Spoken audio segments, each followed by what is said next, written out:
Pinayagan ng Sandigan Bayan 2nd Division si Senator Jinggoy Estrada na bawiin ang kanyang motion na humihiling na makadalo sa impeachment trial ni Vice President Sara Duterte.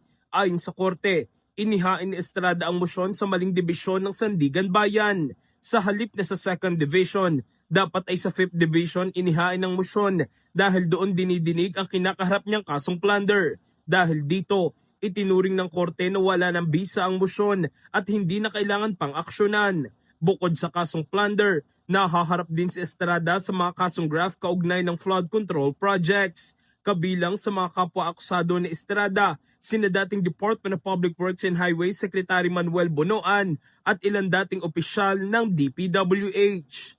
In the heart of changing lives, ako si Brigada Jigo Custodio ng 15.1 Brigada News FM Manila, the Music and News Authority.